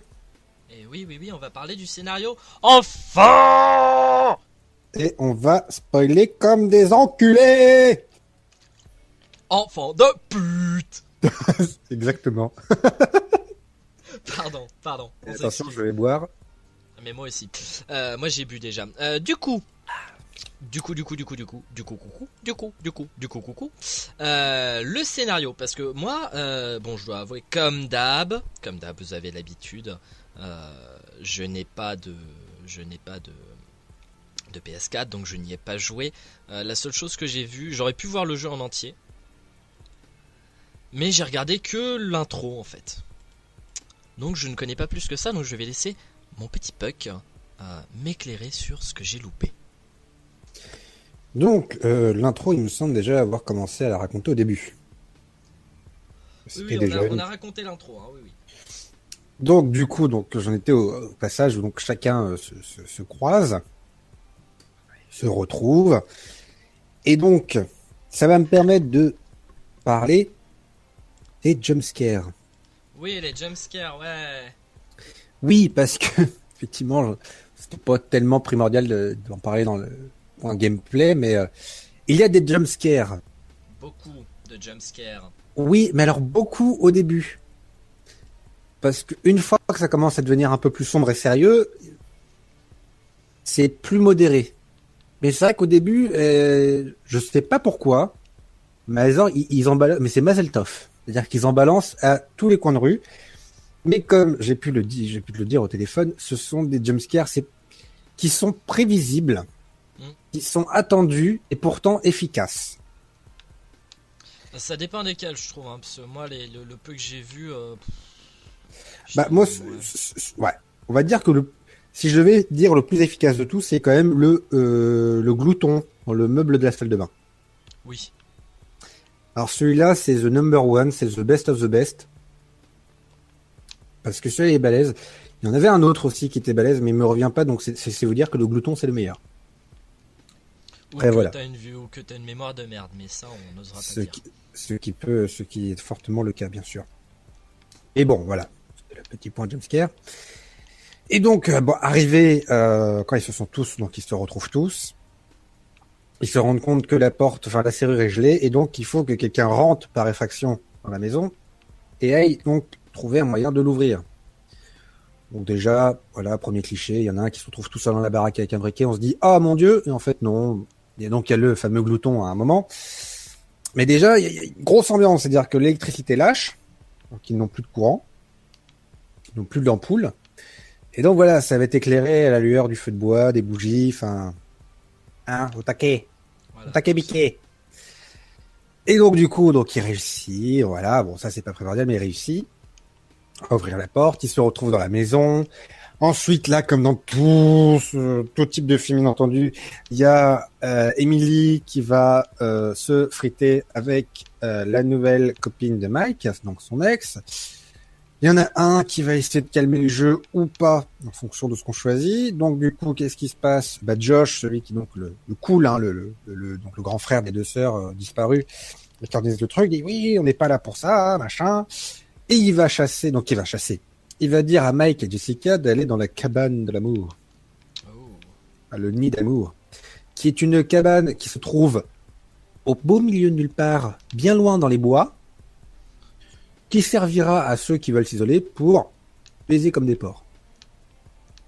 Mais déjà, c'est une petite cabane qui se trouve au fond des bois. Techniquement, voilà. C'est au fond du jardin, mais... Non, mais là, tu vois, comme c'est une grosse résidence, ça fait une petite cabane, c'est une petite cabane, mais une petite maison, quoi, une petite maisonnette, qui se trouve au fond du truc. Donc, il y a tout, tu dois traverser tout le bois pour y aller. Et donc là, les séparations se commencent. Donc, il y en a une qui va aller prendre sa douche. Il y a Emily, enfin, Sam va prendre sa douche. Emily et Matt vont chercher le sac qui a été oublié à l'entrée du machin, pareil, mais ils vont prendre un chemin complètement à chier pour y aller parce qu'il faut faire tout le tour parce que sinon c'est pas drôle. Pendant ce temps-là, Mike et Emily, ils se perdent dans les mines. Dans des mines bien glauques. Donc tout le monde est séparé. Il va se passer divers trucs. Donc Sam va vouloir avoir de l'eau chaude, elle va descendre. Ils vont entendre des bruits bizarres, ils vont avoir peur, mais en fait c'était Chris. Ah, voilà, c'est un déroulement classique de début de truc, c'est-à-dire qu'il y a des trucs qui font peur, mais qui en soi sont pas... En fait, c'est comme dans ce genre de film, au début ça fait peur, mais c'est juste eux qui se font peur. C'est juste eux qui sont complètement cons, en fait. Voilà, qui font les guignols, et donc forcément, quand ça va commencer à être la merde, ils vont tous penser que « Oh, trop drôle la blague !» Sauf que non. Sauf que le ne peut pas cette fois. C'est ça. Et donc, la merde commence sérieusement. Shit hits the fan. Parce que donc, Mike et Jessica donc, arrivent dans cette petite ligne d'amour. Et Jessica, donc en cours de route, a perdu son téléphone. En fonction des choix qu'on aura fait, on va commencer plus ou moins à la dessaper ou pas. Et pendant qu'il s'apprête à passer aux choses sérieuses, bam, gros bruit de la musique et de la neige partout. Qu'est-ce qui s'est passé? Quelqu'un a lancé le téléphone portable par la fenêtre et l'a brisé. LOL. Donc forcément, Jessica pense que c'est la bande de couillons d'à côté qui leur font une blague. Elle sort, elle gueule. On a un point de vue un peu chelou de la situation. Une vision un peu chelou, donc du coup on se dit mais qu'est-ce qui les observe? Elle ferme la porte, c'est un peu allez mon gogo, on va y aller, on va se lancer, et là qu'est-ce qui se passe? What the fuck happening? Quelque chose, on ne sait pas quoi, chope Jessica et la fait sortir par la petite fenêtre de la porte. Et là les choses sérieuses commencent, parce que donc Mike décide d'aller la chercher. Et en allant la chercher, qu'est-ce qui se passe? Il arrive dans les mines. Des espèces de mines cheloues, désinfectées. Il va tenter... Oui, on se comprend. Donc ces mines-là, on y reviendra forcément plus tard. Mais donc il y arrive. Voilà, Jessica tombe dans une espèce de puits, on sait pas trop quoi. Donc il décide d'escalader pour suivre une créature bizarre qu'il a vue à travers les lunettes du fusil qu'il a récupéré dans la cabane. En grimpant, il va voir un homme un peu bizarre qui s'en va. Il va donc le poursuivre, ce qui va l'emmener dans un hôpital psychiatrique désinfecté. Désinfecté, je te dis. C'est désinfecté, ça veut dire qu'il a plus de bactéries. Hein, donc, il est très très propre. Un peu abîmé, mais très très propre. Voilà, il est très abîmé, mais très propre. C'est ça, c'est un établissement médical, monsieur. Très propre. Très très sale. Très très sale. Très très sale, tout à fait. C'est très sale. Et donc du coup,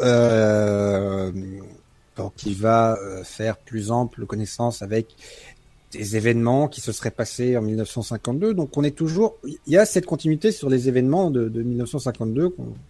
On découvre les premiers éléments dans la mine, ensuite dans l'hôpital, on se dit mais on s'en bat un peu les steaks, on va dire dans l'histoire, parce qu'on se dit ça va rien. Entre temps, on aura trouvé des indices sur les jumelles. Donc, il nous indique que, voilà, s'entendait bien, que l'autre aimait Mike, qu'il y en a une qui avait un tatouage, un collier, tout ça. Bon. Les premiers indices sur les jumelles, on s'en bat un peu les steaks. Mais il faut quand même les récupérer. Et on récupère des coupures sur un homme mystérieux. Donc, on apprend que la famille Washington aurait eu des soucis avec un ancien concierge habitant là, qui apparemment voudrait au Washington d'avoir... construit leur propriété ici, que c'était la terre de ses ancêtres, et que il a fait des déclarations disant qu'il allait se venger des Washington, qu'il attendait avec impatience la naissance des deux filles, qu'il allait faire, en gros, qu'il allait s'occuper des deux filles. On apprend aussi que c'était un pyromane, et à moult reprises dans le jeu, on est confronté à un homme, on aperçoit un homme dont le visage est caché et qui transporte un lance-flamme. Voilà, parce que les bonnes ambiances. Voilà, parce que les bonnes ambiances. Et là, les indices sur cet homme mystérieux, il y en a pas mal. Et ils sont très très gros. Et on se dit, bon, ok, donc en fait, ce qui se passe, c'est qu'ils sont traqués par cet homme-là. Et c'est cet homme-là qui a tué les sœurs. Voilà, c'est ce que n'importe qui se dit. Exactement. Et donc, pendant ce temps-là, il y a Chris, Ashley et Josh qui décident de faire une séance de table de Ouija. Séance et de là, spiritisme. de spiritisme. Et ce qui se passe, c'est qu'ils rentrent en communication avec les sœurs, avec l'une des sœurs, qui leur dit qu'ils ont été trahis, qu'ils ont été tués et qu'ils peuvent trouver des indices dans la bibliothèque, tout ça. Et donc, la bibliothèque, ils trouvent une photo en disant, voilà, ça y est, je vais me venger. Et c'est à ce moment-là que Josh, qui est bouleversé par cette séance, c'est le message de ses sœurs, décide d'aller s'isoler. Et on l'entend en difficulté avec un individu. Ashley s'empresse d'y aller. Ashley se retrouve enfermée dans la cuisine. Et on entend qu'elle se fait agresser. Chris court derrière, essaye d'ouvrir la porte, y parvient enfin et se fait assommer par un mec chelou avec un masque bizarre. Pendant qu'Ashley, elle, se fait enlever. Vlapapam. Drapapapapam. Pendant ce temps-là, Matt et Emily, partis à la recherche du sac rose qu'on finit par apprendre que ce sac contient les petites culottes en dentelle d'Emily et que du coup c'est très important d'y aller. Ah bah oui, non mais forcément. Ah forcément c'est... Ah oui non mais même moi j'y serais allé. Hein. C'est primordial. Décide que oh là là c'est la merde, ils sont bloqués, il faut trouver un chemin. Donc du coup, hop, ils cherchent un chemin et hop là, on passe à la suite. On retourne à Mike, qui donc réussit à sortir de l'hôpital et se retrouve dans les mines. Et qui, en tentant de s'échapper de ces mines, fait exploser des barils. Plap, retour à Chris et Ashley. Je simplifie le truc, parce que je vais pas vous raconter tout. Oui, non, parce que sinon ça va devenir long, on n'a qu'une demi-heure, donc... C'est ça, donc voilà. Chris se réveille dans la cuisine, suit des traces de sang, il y en a beaucoup, il se dit, mon Dieu, qu'est-ce qui s'est passé? Ces traces de sang l'emmènent dans une espèce de petite grange, et là, il se rencontre, oh là là, mon Dieu, quelle horreur, Ashley et Josh sont attachés à un mur face à des rails où il y a une scie circulaire montée sur un petit moteur. Et là, une voix, on ne sait pas c'est qui, lui dit, bonjour Chris, je te propose un jeu. Est-ce que la voix est grave et genre distordue? Oui. Ah bah moi ça m'a fait penser à la voix de Jigsaw. De Jigsaw. Hein. C'est ça. En fait, en même temps, Jigsaw a été cité enfin, Saw a été cité comme inspiration de ce jeu, donc. Ah bah clairement. Non mais clairement. C'est-à-dire que voilà.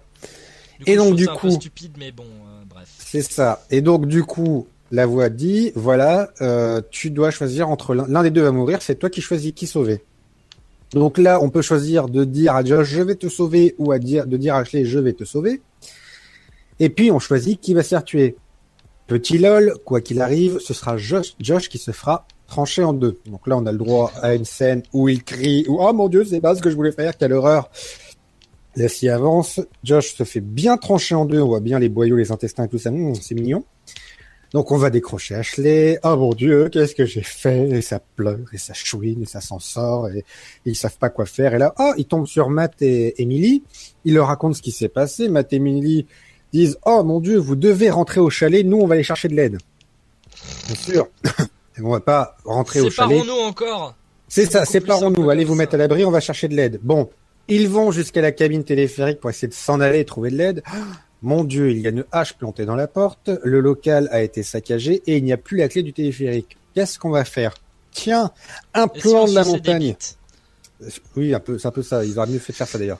Ils auraient mieux fait de faire ça clairement. Ouais. Mais non mais voilà, là je résume, je le fais avec beaucoup d'humour parce que c'est des trucs qu'on a vus et revus dans plein de films.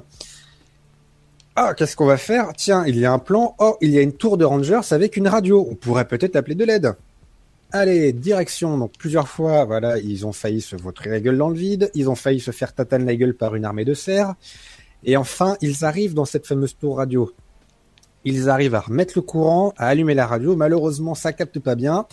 Tout le long, le ranger comprend pas ce qui se dit. À la fin, il fait très bien. Nous avons compris ce qui vous arrive. Nous envoyons des renforts dès l'aube, parce qu'avec la tempête, on ne peut pas faire grand-chose. Voilà, d'où le Until Dawn en fait. Voilà, donc lol. Donc, oh mon Dieu, qu'est-ce qu'on va faire? Bah, restons dans la tour radio. Et là, pouf, qu'est-ce qui se passe? Il y a quelque chose qui attaque la tour et qui tranche les câbles et la tour s'effondre. Oh mon Dieu, on va tous mourir. Et ils tombent dans un trou et là, oh, ils sont suspendus dans le vide. Et alors là, en fonction de ce qu'on fait, eh bien, on va peut-être réussir à sauver, enfin, on va peut-être essayer de vouloir sauver Emily, ou si on joue mat, parce qu'on joue mat, ou alors essayer de se mettre à l'abri pour pouvoir mieux l'aider, mais voilà. Donc, on va dire que Matt se met à l'abri, qu'Emily tombe dans le vide. Oh mon Dieu, qu'est-ce qui se passe? Des bites. Oui, des bites. Et là, pouf, qu'est-ce qui se passe? Eh bien, Sam est dans son bain, tranquillement, elle écoute de la musique, elle en a rien à foutre de ce qui se passe à l'extérieur, parce qu'elle n'a rien entendu, en fait. Et là, on voit un mec chelou juste à côté d'elle qui sort, il claque la porte, les bougies s'éteignent, et là, elle enlève ses écouteurs et... Très drôle, les mecs, super la blague. Je trouve pas ça drôle. Et puis Paul, ce que j'expliquais, hein. Oui, bah oui, voilà, exactement. People, ce que t'expliquais, ouais. Et donc, du coup, elle enfile sa petite serviette. Donc, nous jouons Sam uniquement vêtu de sa petite serviette qui... Elle la retient à chaque fois, mais il va y avoir un moment de course-poursuite. C'est marrant, la serviette ne bouge pas d'un poil. Ah bah oui, bah ça... Mais C'est pas parce drôle. qu'elle est bien attachée. Ah bah, elle est très bien attachée à ce stade-là. Moi, j'espérais C'est qu'au moins pas- un petit détail allait s'échapper. Petit coucou de son anatomie, même pas. Et donc, du coup, elle sort de la salle de bain, et là, il y a des bougies partout, il y a des ballons gonflés à hélium qui lui indiquent un chemin à prendre. Mon Dieu, qu'est-ce qui se passe? Elle suit le chemin, et là, paf! Elle arrive dans la Ça salle fait de des cinéma chocs à du chalet. pic. Hein? Ouais, paf, ça fait des chocs à pic, oui. Ah, ça serait pas aussi flippant. Mais donc, elle arrive dans la salle de projection de cinéma du chalet, parce qu'il y a une petite salle de cinéma dans le chalet. Te dire à quel point c'est un chalet de fou. Ah oui, mais même moi, j'ai des salles de cinéma dans mon chalet. Ah, tout le monde a un chalet déjà et a une salle de cinéma. Et Là, en parlant de chalet, je suis pense... extrêmement choqué. Hein. Non mais voilà, je comprends pas ceux qui n'ont pas de salle de cinéma. Et en parlant de chalet, je viens d'y Non, penser, mais mais... voilà, c'est ça. En parlant de chalet, il y a un truc qui me choque que tu n'as pas dit. Mais c'est pas Mais- plus mal. mais que Antoine Daniel adorait ce jeu. Voilà, Antoine Daniel adore quand les gens redisent ça, hein, bien entendu. Bah oui, parce que honnêtement, enfin là, le jeu entre nous, c'est arrivé qu'une fois et c'était au chalet. Voilà. Et donc, encore la voix du psychopathe. Bonjour Sam, cela fait un petit moment que je t'observe. Et la projection, hop, des images d'eux à leur arrivée, elle se rend compte qu'ils étaient filmés. Mais qu'est-ce qui se passe? C'est quoi ce délire? Et là, le mec chelou avec le masque qu'on a vu au début, paf, il fracasse sa porte. Il arrive, il a une bouteille de gaz dans une main et un masque à gaz dans l'autre. Il n'y a aucun câble qui les relie. Je sais même pas comment il fait passer le gaz de l'un à l'autre. C'est de folie furieuse. Avec sa bite. Il doit y avoir un système comme ça. Et donc, du coup, il pourchasse donc Sam. Et donc, Sam arrive à se cacher. On va prendre cette optique-là, hein, parce que voilà, il y a plusieurs possibilités. Mais donc, du coup, voilà, poursuite, elle arrive à se cacher. Et elle n'est donc pas capturée. Vlouf! On revient sur H et Chris. Donc, ils sont dans le chalet, ils comprennent pas ce qui s'est passé. Sam a disparu, qu'est-ce qui se passe? Mon Dieu, machin. Donc, ils vont voir au sous-sol ce qui s'est passé. Ils vont voir au sous-sol. Et qu'est-ce qu'ils voient au sous-sol? Ils voient des fantômes. Mais un fantôme en particulier, c'est celui d'Anna. Mon Dieu, le fantôme d'Anna essaie de les guider, de leur montrer des choses, de leur faire peur aussi. Et donc, ils découvrent... Oh, je t'ai eu, enculé. Ouais, mais c'est ça. Et en fait, ils découvrent qu'ils sont filmés, qu'en fait, il y a quelqu'un qui est en train de les filmer, que la personne qui leur fait ça leur en veut personnellement pour ce qui est arrivé parce que la personne sait ce qui s'est passé. Donc, ils sont persuadés qu'en fait, c'est le fantôme d'Anna qui va se venger de la blague de la blague qui lui ont fait, il y a longtemps. Enfin, il y a un an. Donc, du coup, ah, mon Dieu, qu'est-ce qu'on va faire? C'est horrible. Est-ce qu'on va sucer des pénis? C'est ça. Ensuite, donc, retour sur Matt et Chris, donc, qui vont s'échapper des mines, qui vont rencontrer, par contre, des créatures un peu cheloues. Et pour s'échapper des mines, c'est Emily qui va faire la rencontre la plus importante. J'ai peur. J'ai sincèrement peur, en fait. Elle va rencontrer le mec au lance-flamme. Et là, on se dit, putain de merde. Et le mec au lance-flamme, au lieu de la tuer, la relève, il dit, tiens, prends mon sac, fuis, je m'occupe d'eux. Créature chelou. Bon, ok, donc on s'échappe pourchassé par la créature qui va finir par mordre Emily. Pendant ce temps-là, Matt a réussi à s'échapper aussi. Il aura recroisé Jessica d'ailleurs sur la route. Il me semble, parce que les éléments se croisent, c'est un peu bizarre. Enfin bref, voilà. Ash et Chris, donc après les recherches, se font capturer par le mec chelou. après avoir découvert des trucs un peu bizarres dans un vieil hôtel qui est juste apposé en fait au chalet par des tunnels. Et donc là, le psychopathe est de retour et il leur propose, donc il dit à Chris, écoute Chris, tu as déjà fait un choix, tu peux en faire un deuxième, soit tu te tues, soit tu tues Ashley, soit vous faites défoncer par les scies qui se rapprochent de vos têtes. Donc, oh mon Dieu, qu'est-ce que je vais faire, tout ça. Et donc, bon, on choisit ce qu'on va faire. Et alors là, c'est l'un des gros moments clés du jeu. Et honnêtement, je ne m'y attendais pas. Honnêtement, c'est dire que c'est bien foutu. On apprend, donc le psychopathe arrive, tout ça, et on apprend que ce psychopathe n'est autre que Josh. Uh-huh. Qui leur a fait une blague pour se venger. Parce qu'on apprend que Josh, suite à la mort de ses deux sœurs, a eu de gros problèmes psychiatriques, qu'il est allé voir un thérapeute, qui n'est autre que le docteur, et en fait on se rend compte que les séances qu'on a avec ce docteur en fait se passent dans la tête de Josh, et en fait le personnage qu'on joue lors des séquences de thérapie, on joue Josh en fait. Ouais. Et on apprend à la fin donc que voilà, qu'en fait tout ça se passe dans la tête de Josh, en fait ces séances avec le thérapeute, mais le thérapeute lui dit oui vous êtes fou, et en fait on se rend compte que c'est Josh qui prend au fur et à mesure conscience que ça va pas en fait.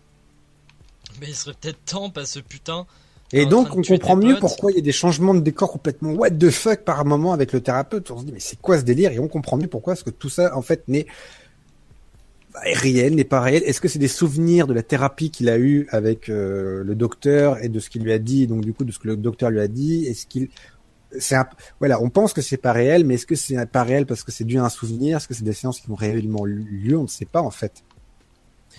Et donc, du coup, ça ne fait rire personne, ils lui en veulent, lui, il pète un câble, Mike veut le défoncer parce qu'il l'accuse d'avoir tué Jessica, sauf que Josh n'est pas au courant. Il fait, mais non, j'ai rien fait, c'est pas moi, je l'ai pas tué, tout ça. Ils vont donc enfermer Josh dans la grange où il avait simulé sa mort. En fait, il avait utilisé des tripes de cochon qu'il avait mis dans un mannequin, dans un mannequin. Et en fait, lui, il était derrière la cloison avec la tête posée dessus, ce qui explique le pourquoi du comment. Et donc, du coup, il l'attache à un bar en bois, une poutre. Et il décide de le laisser et de rentrer au chalet où tout le monde est réuni. Sauf Matt et Emily, je crois. Oui. Si, Matt et Emily sont là. Ça dépend comment on a joué le truc. Mais bon, voilà, on va dire qu'ils sont là. Ils sont là, tout le monde est réuni pour une fois, merde. Tant mieux. Merde, tout le monde est là, allez vous faire foutre. C'est ça. Et donc, du coup, au moment où ils sont réunis, oh mon Dieu, mais qu'est-ce qui se passe? C'est quoi ce délire? Mais il est complètement malade, Josh. Mais pourquoi il a fait ça? Pouf, quelqu'un frappe à la porte. Et ce quelqu'un n'est autre que le mec au lance-flamme. Et donc là, on se dit, bon, qu'est-ce que le fuck de fuck? Et donc, on apprend que ce mec, en fait, au lance-flamme, ça fait plusieurs années qu'il vit, en fait, sur ces montagnes et qu'il tente de contenir les Wendigo. Ouais, ok, d'accord, oui, je vois. Très bien. Mon Dieu, ils sont carrément allés jusqu'à prendre cette mythologie-là. Oui.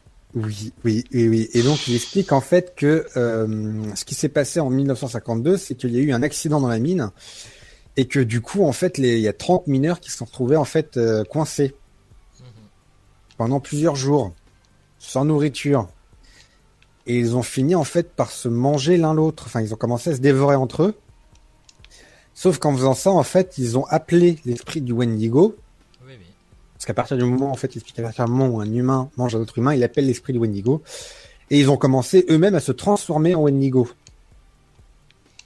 Et donc du coup, c'est pour ça il y a eu des accidents à l'hôpital et c'est pour ça en fait les Wendigo qu'il y a dans la forêt, en fait, ce sont ces mineurs en fait qui continuent de zoner. Et lui en fait, il explique que leur peau résiste aux balles, qu'ils sont quasiment, qui sont invulnérables et qu'à chaque fois qu'on arrive à en tuer, en fait, l'esprit du Wendigo s'échappe et va posséder quelqu'un d'autre.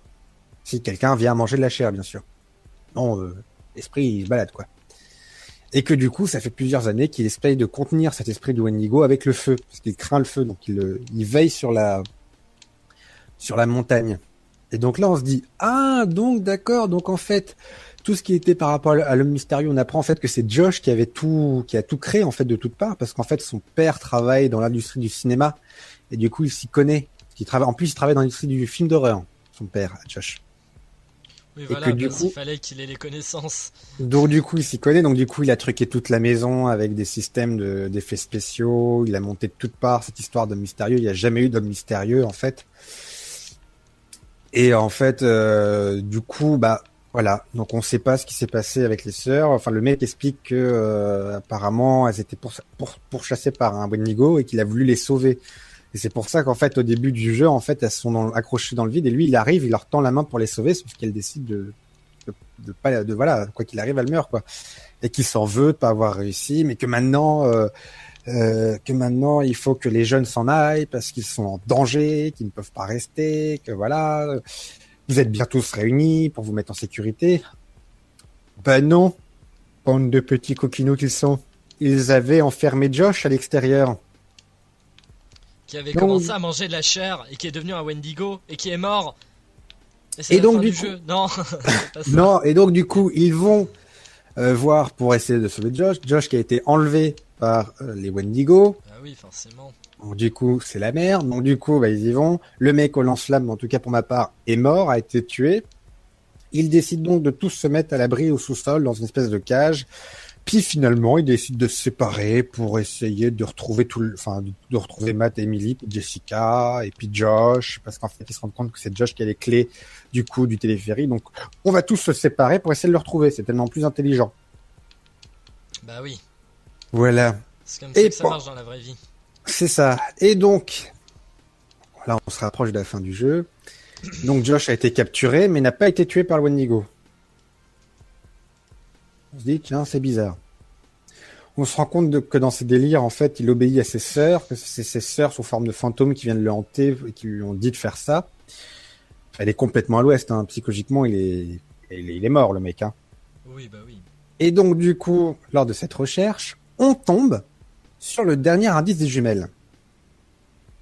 Parce qu'entre-temps, on a retrouvé une tombe vide, une croix où était inscrit le nom de Bess, des marques sur le mur qui démontrent que quelqu'un a passé plusieurs jours dans la caverne, et aussi un mannequin super flippant composé d'un amas de pierres, du manteau de Bess et de sa tête décomposée. As. Et du coup, donc on trouve un journal qui est autre qu'un journal tenu par Anna. Et on apprend en fait que lors de la chute, elle n'est pas morte. Mais que Bess, oui, et qu'elle l'a enterrée, et que du coup, elle n'arrivait pas à remonter. Elle ne trouvait pas de sortie. Personne l'a retrouvée. Elle a crié à l'aide plusieurs fois. On n'est jamais venu la chercher. Et que c'est long, et qu'elle a faim, et qu'elle se sent faible, et qu'elle s'excuse, et que Bess, je suis désolé, je m'en veux, c'est horrible ce que j'ai fait, et enfin des gribouillis. Comprends-tu? Commences-tu à comprendre alors? Oui, c'est elle qui est devenue folle, qui a tué tout le monde. Ou qui est devenue un Wendigo. Et effectivement, elle sait en fait, on découvre que Anna s'est transformée en Wendigo, qu'en fait elle se marave la gueule avec les autres Wendigo, ce qui ne l'empêche pas de vouloir tuer tout le monde, bien sûr. Et en fonction des choix qu'on a fait, il y a, moi en tout cas, en fait, Anna va reconnaître Josh, parce que Josh va se retrouver en fait va être attrapé par Anna. Donc Anna va reconnaître Josh, et comme nous on lui a expliqué ce qui s'est passé, et ben Josh va reconnaître Anna grâce au tatouage qu'elle a sur le bras, un tatouage de papillon. Lol. Et donc du coup, donc en fonction de qui survit pas, on se retrouve tous dans le chalet. Les Wendigo ont pris le chalet d'assaut. On a appris avant que en fait les Wendigo ne détectent que les mouvements. Donc si on reste immobile, ils ne nous voient pas. Voilà, d'où le fait que si tu fais pas d'action, Si tu ne bouges pas, tu ne te fais pas attaquer. voilà. Et donc le plan étant pour s'en sortir de péter une lampe, parce qu'il y a suite à un combat parce que les Wendigo, donc t'as les Wendigo les mineurs et la Wendigo Anna qui se foutent sur la gueule dans le chalet en fait. Et ils ont détruit un tuyau de gaz. Et donc le bon plan, c'est de péter une ampoule, d'essayer de sortir bien tranquillement du chalet et d'allumer la lumière pour que le chalet explose et ainsi tuer tous les Wendigo qui se trouvaient comme de par hasard tous dans le chalet. Et voilà. Et c'est la fin du jeu. Et c'est la fin. Et donc sur le générique, en fait, en fonction des survivants et des actions qu'on a fait, on les voit en fait qui parlent comment dire de ce qui s'est passé de la nuit, des rapports qu'ils ont eu avec les uns les autres. Et alors, en fonction de pareil, de comment on a interagi avec Josh et du fait qu'Anna ou Josh ait reconnu tout ça, on le voit soit mort, soit vivant. Il me semble que donc il y a une fin où on le voit mort et une autre fin où les flics arrivent, donc cherchent des survivants, des cadavres et on les voit arrêter. Donc on voit une forme en train de bouffer quelque chose par terre. Ils arrivent, font il y a un survivant. Et on se rend compte que Josh a commencé à se transformer en Wendigo parce que ça faisait plusieurs jours qu'il était coincé et qu'il avait commencé à bouffer de la chair humaine. D'accord. Et voilà, le jeu se termine ainsi. D'accord, donc laissant envisager peut-être une suite un jour. Une suite ou une nouvelle histoire ou plein de choses. Plein de choses. Et voilà. Et en fait, je pense qu'on prend encore plus conscience que c'est du... je le répète, c'est du classique de chez classique, c'est du vu de chez vu, c'est du copié de chez collé. Oui, voilà. Surtout que les Wendigo, c'était le sujet du 2e épisode de Supernatural, donc... Voilà, en plus... Que du coup, mais c'est bien tourné parce que on se doute pas qu'il y a des Wendigo. Oui, voilà. Mis à part si on est expert en mythologie, on va pas faire le rapprochement tout de suite entre les événements de 1952, les créatures, les Wendigo, on le sait pas. Pour nous, les jumelles, elles sont mortes, donc on s'attend pas à ce retournement du fait qu'il y en ait une qui est survécue, qui bouffe l'autre, qui soit devenue un Wendigo. C'est bien trouvé, c'est bien amené parce que c'est vraiment à la fin de fin que paf, c'est balancé, quoi, et c'est bien amené, c'est-à-dire que malgré les indices, on n'ira jamais penser à ça. C'est une fois qu'on a vu le journal qu'on se dit putain, qu'on voit tous les éléments, qu'on fait le délire, quoi. Pareil, le mec avec le lance-flamme, on se doute pas un seul instant qu'il est là pour les sauver, on a plutôt l'impression qu'il est là, je sais pas, pour les tuer, pour leur faire peur. On se doute pas que c'est une blague de Josh, ce qui se passe finalement d'un côté. C'est très bien amené, c'est très bien construit, c'est bien amené, c'est pour ça que j'ai trouvé ça très très fort, c'est-à-dire que c'est de prendre quelque chose qui en soi est un teen movie, un slasher, ce que tu veux, c'est très prévisible. Bah oui, oui, oui. Et là, le fait que c'est nous qui prenions les décisions, on sait pas vraiment que ça va nous mener. Pareil, l'histoire, on a l'impression, on est déçu limite au début en voyant les indices, on se dit mais non, mais c'est grillé, c'est ça, il va se passer ça. Puis comme tu m'as dit toi, finalement on va découvrir que ça va changer ça, et que... Mais non, en fait, du coup, on est trompé dès le début. Et voilà, les rebondissements sont bien amenés. C'est très con parce que le frère qui se venge, souviens-toi, était dernier. Oui, bah c'est ça. Voilà, c'est un peu ça. C'est un mec qui se venge de ce qui s'est passé l'été dernier. Bah là, c'est Josh qui se venge de ce qui s'est passé il y a un an. Le saut avec la boucherie, le psychopathe qui dit on va jouer à un jeu et machin et tout ça.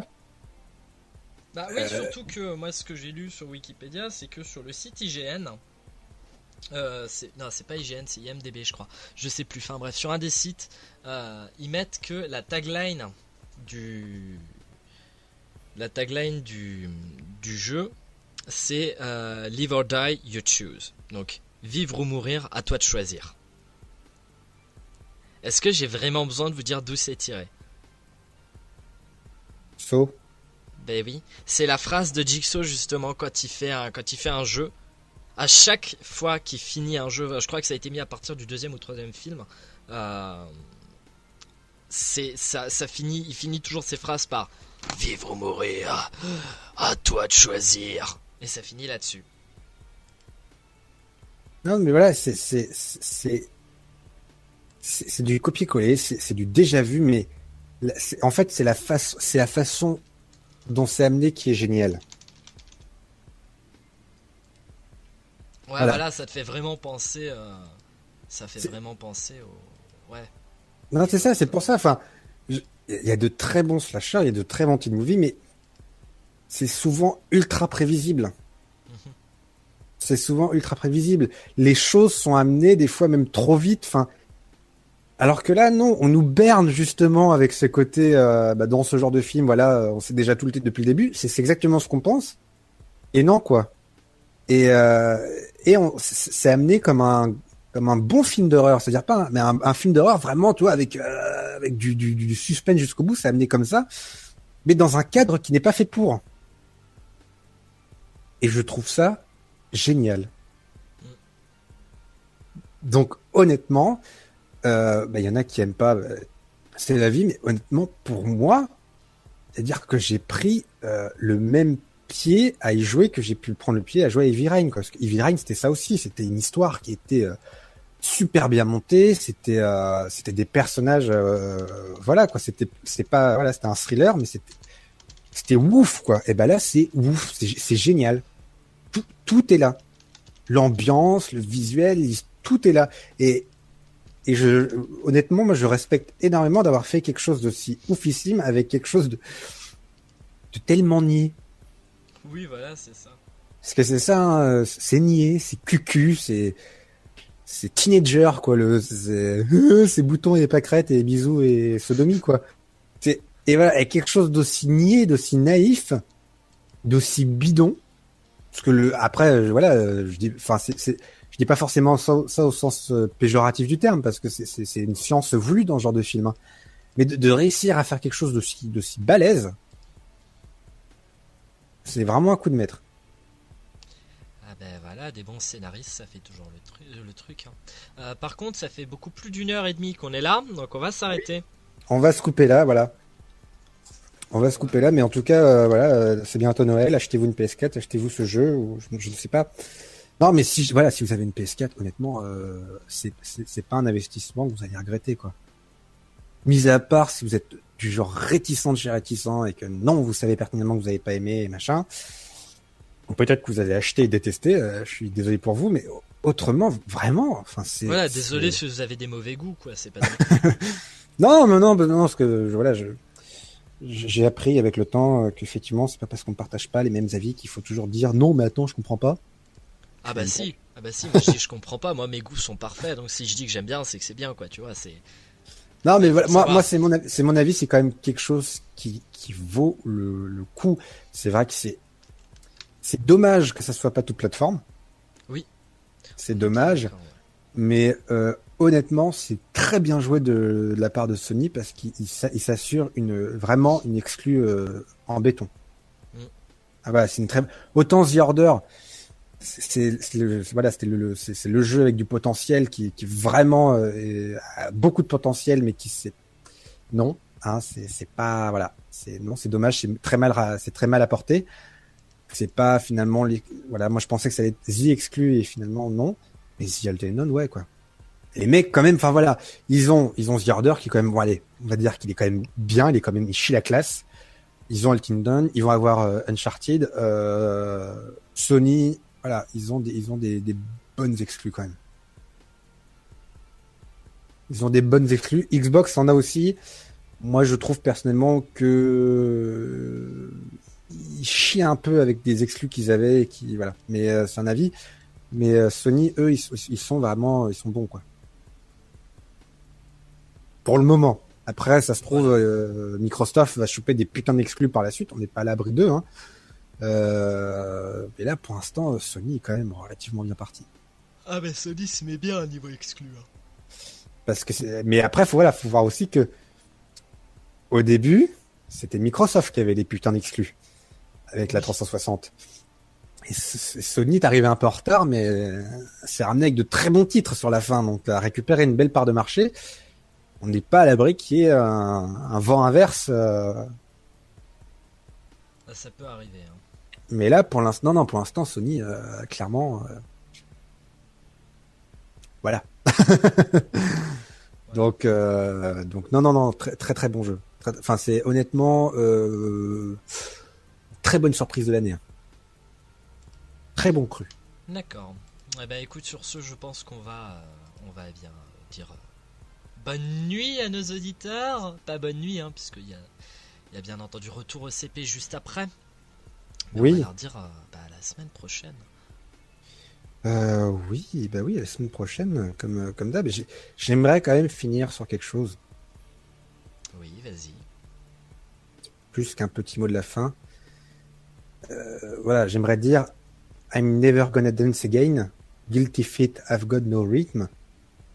Hug, it's easy to pretend. I know you're not a fool. Voilà. Mm-hmm. Voilà. Mm-hmm. C'est tout ce que j'ai envie de dire. Cet homme est fou, avec son accent de merde.